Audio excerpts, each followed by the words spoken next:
نے فرمایا لعن اللہ آکل الربا وموکلہ وکاتبہ وشاہدی، سود کھانے والے پر بھی اللہ کی لعنت، سود کھلانے والے پر بھی اللہ کی لعنت، سود لکھنے والے پر بھی اللہ کی لعنت، اور سود کی گواہی دینے والے پر بھی اللہ کی لعنت۔ اور آپ نے فرمایا وہم سوا، سب برابر ہیں۔ آج سود کا پیسہ مسلمان کے گھر میں آ رہا ہے۔ قل یا عبادی الذین اسرفوا علی انفسہم، اے سود بیاج کھا کر کے، اے رشوتیں کھا کر کے، اے حرام کمائی کھا کر کے جنہوں نے اپنی جانوں پر ظلم کیا ہے، لا تقنطوا من رحمت اللہ، اللہ کی رحمت سے کبھی مایوس مت ہونا۔ اور یہ بھی یاد رکھو توبہ کی بھی ایک ایکسپائری ہے، توبہ کر سکتے ہیں مگر کب تک؟ جب تک موت سامنے نہ آئے۔ اگر آپ نے موت کو سامنے دیکھ کر کے توبہ کی تو آپ کی توبہ قبول نہیں ہوگی۔ اللہ کے پیارے نبی فرماتے ہیں ان اللہ یقبل توبۃ العبد ما لم یغرغر، اللہ تعالی بندے کی توبہ کو تب تک قبول کرتا ہے جب تک جان حلق تک نہ آ جائے۔ آج ہم نہیں جانتے کب ہمارے ساتھ کون سا ایکسیڈنٹ ہو جائے۔ پرسوں سونا کوڑ کی سرزمین پر پروگرام تھا میرا، رات میں اسی برہیٹ سے ہوتا ہوا میں پٹنہ اور بنارس واپس گیا ہوں۔ ہماری مجبوری تھی، ہم کو جانا تھا، پھر آ جانا تھا۔ کبھی کبھی رات میں 100 اور 120 کی سپیڈ میں بھی گاڑی چلتی ہے، ڈر بھی لگتا ہے، اور خاص طور سے یہ جو برہروا کا راستہ ہے پورا پہاڑی کا علاقہ ہے، گاڑی کبھی ڈس بیلنس بھی ہو سکتی ہے، ڈرائیور کی ایک غلطی ہمیں موت کے گھاٹ میں اتار سکتی ہے۔ میرے پیارے ساتھیوں، یہ حالات آپ کے ساتھ بھی ہو سکتے ہیں، کہیں ایسا نہ ہو کہ کوئی زندگی میں حادثہ آئے اور ہمیں توبہ کرنے کی مہلت بھی نہ ملے، ہمیں توبہ کرنے کی توفیق بھی نہ ملے میرے ساتھی۔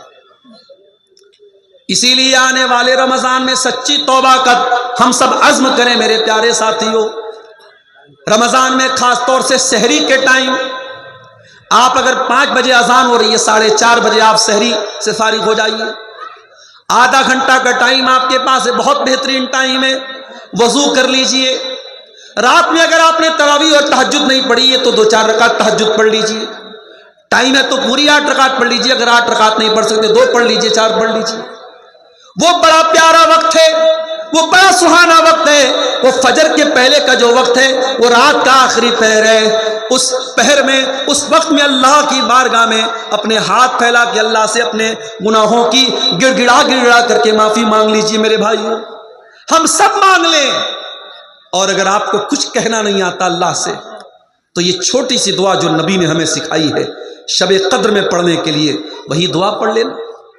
جب اما عائشہ نے پوچھا ہے اللہ کے نبی ارأیت ان علمت ای لیلۃ لیلۃ القدر، اے اللہ کے نبی اگر مجھے پتہ چل جائے کہ کون سی رات لیلۃ القدر کی رات ہے، کون سی رات قدر کی رات ہے، اے اللہ کے نبی میں اس رات میں کیا پڑھوں گی؟ اللہ کے نبی نے بڑی چھوٹی سی دعا سکھائی جو مزدوری کرنے والے مزدور کو بھی یاد ہو سکتی ہے، جو رکشہ چلانے والے کم پڑھے لکھے انسان کو بھی یاد ہو سکتی ہے۔ اللہم انک عفو تحب العفو فاعف عنی، اے اللہ تو معاف کرنے والا ہے، تو معافی کو پسند کرتا ہے، اے اللہ میں بھی تیرا گنہگار بندہ ہوں، تو مجھ کو معاف کر دے۔ یہ دعا میرے پیارے ساتھیوں رمضان کے دن روزانہ پڑھیے، جب موقع ملے تب پڑھیے، اور اس دعا کے اوپر غور کیجئے کہ اس میں آپ اللہ سے کیا کہہ رہے ہیں۔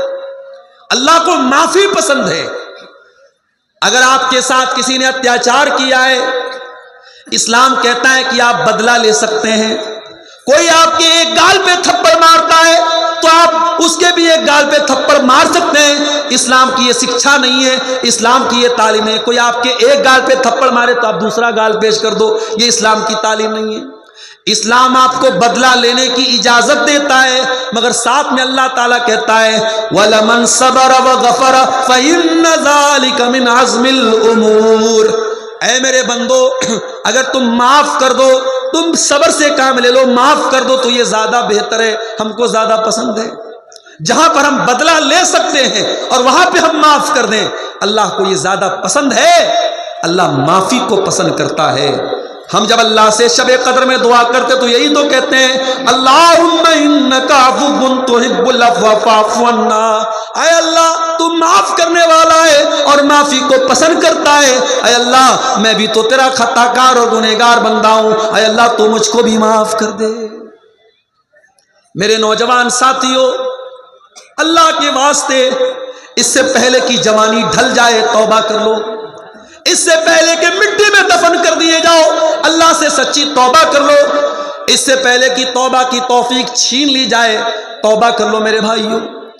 گوا کے اس نائٹ کلب کا واقعہ یاد کرو جہاں ڈانس ہو رہا تھا، لڑکیاں ناچ رہی تھی، سنگیت بج رہا تھا، لوگ شراب کے جام لڑکا رہے تھے۔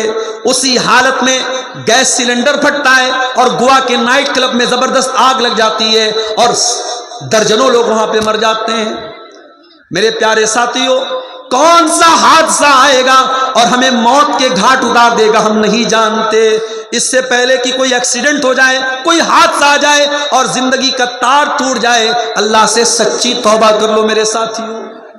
اور یہ بھی یاد رکھو، اللہ تعالیٰ معاف کرنے والا ہے، لیکن اللہ کی پکڑ بھی بڑی سخت ہے۔ اللہ کا ایک نام غفور ہے، اللہ کا ایک نام رحیم ہے، تو اللہ کا ایک نام جبار بھی ہے، اللہ کا ایک نام عزیز بھی ہے، اللہ کا ایک نام ذو انتقام بھی ہے۔ اللہ اگر انتقام لیتا ہے تو بہت خطرناک لیتا ہے میرے ساتھ۔ آج کتنے لوگ ایسے ہیں جو لواطت کے گندے کام میں مبتلا ہیں، جو لوط علیہ السلام کی قوم نے گندا کام کیا تھا، مرد کا مرد کے ساتھ جو تعلق بنانے کا گندا کام اس دھرتی پر شروع ہوا تھا وہ لوط علیہ السلام کی قوم نے شروع کیا تھا۔ آج دنیا میں یہ کام بھی دھڑلے سے ہو رہا ہے، اور ابھی دلی میں ایک بہت بڑا مارچ بھی نکلا تھا۔ یہ جو اپنے آپ کو لیسبین اور گے بولتے ہیں، یہ جو مرد مرد کے ساتھ تعلق بناتا ہے، عورت عورت کے ساتھ تعلق بناتے ہیں، جن کو سم لینگک کہا جاتا ہے، جن کو ہومو سیکسول کہا جاتا ہے، جن کو LGBT کہا جاتا ہے، ان لوگوں نے باقاعدہ دلی میں مارچ نکالا تھا۔ آج دنیا میں عدالتوں نے ان کو سرٹیفکیٹ دے دیا ہے، لڑکا لڑکا کے ساتھ شادی کرنا چاہے کر سکتا ہے، لڑکی لڑکی کے ساتھ شادی کرنا چاہے کر سکتا ہے، مگر یاد رکھو اللہ کے نزدیک یہ بہت بڑا پاپ ہے۔ اور جب لوط علیہ السلام کی بستی نے، ان کی قوم نے جب یہ پاپ کیا تھا، جب یہ گناہ کیا تھا، تو بہت دردناک عذاب اللہ کا اترا تھا، اور آسمان سے پتھروں کی بارش ہوئی تھی اور پوری بستی کو اللہ تعالیٰ نے الٹ دیا تھا۔ میرے پیارے ساتھیوں، اللہ تعالیٰ اگر ڈھیل دے رہا ہے، اس کا مطلب کوئی ظالم یہ نہ سمجھے کہ اللہ کی ڈھیل کا مطلب یہ کہ ہمیں چھوڑ دیا جائے گا۔ اللہ یا تو دنیا ہی میں بہت سخت پکڑ کرے گا، اور دنیا میں نہیں تو آخرت میں تو بہت خطرناک پکڑ ہونے والی ہے میرے ساتھ۔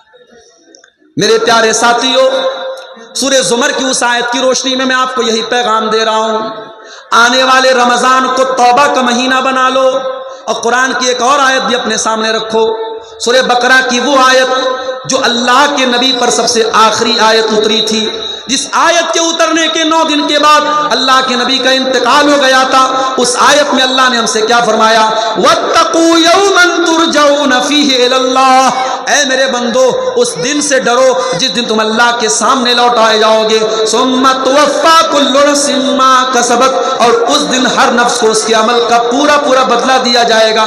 وَهُمْ لَا يُظْلَمُونَ، اور کسی کے ساتھ کوئی ظلم نہیں ہوگا۔ اللہ کی عدالت میں میرے پیارے بھائیوں کسی کے ساتھ کوئی ظلم نہیں ہوگا۔ اللہ کے ترازو پر رائی کے دانے کے برابر بھی اگر کوئی چیز ہوگی وہ تولی جائے گی۔ وَنَزَعُ الْمَوَازِينَ الْقِسْطَ لِيَوْمِ الْقِيَامَةِ، ہم قیامت کے دن انصاف کا ترازو رکھیں گے۔ فَلَا تُظْلَمُ نَفْسٌ شَيْئًا، اور کسی کے ساتھ کوئی ظلم نہیں کیا جائے گا۔ وَإِنْ كَانَ مِثْقَالَ حَبَّةٍ مِّنْ خَرْدَلٍ أَتَيْنَا بِهَا، اور ایک رائی کے دانے کے برابر بھی اگر تم نے کوئی پاپ کیا ہوگا، تم نے کوئی نیکی کی ہوگی، اللہ کے ترازو پر سامنے آ جائے گی۔ وَكَفَى بِنَا حَاسِبِينَ، اور جب ہم حساب لیں گے تو پورا پورا لیں گے۔ اس لیے میرے پیارے ساتھیوں، قرآن کریم کی جو آیت خطبے کے بعد میں نے پڑھی تھی، سورہ زمر کی آیت نمبر 53، اس آیت کو ہمیشہ اپنے ذہن میں رکھو، اور جب زندگی میں مایوسی کے اندھیرے چھا جائیں تو قرآن کی اسی آیت کو اپنے سامنے رکھو۔ اللہ ہماری توبہ کو، ہماری گناہوں کو معاف کرنے کو تیار ہے، ہماری توبہ کو قبول کرنے کو تیار ہے۔ شرط یہ ہے کہ ہماری توبہ سچی توبہ ہو، اور توبہ کی ایکسپائری ختم ہونے کے پہلے ہم توبہ کر لیں۔ میرے عزیز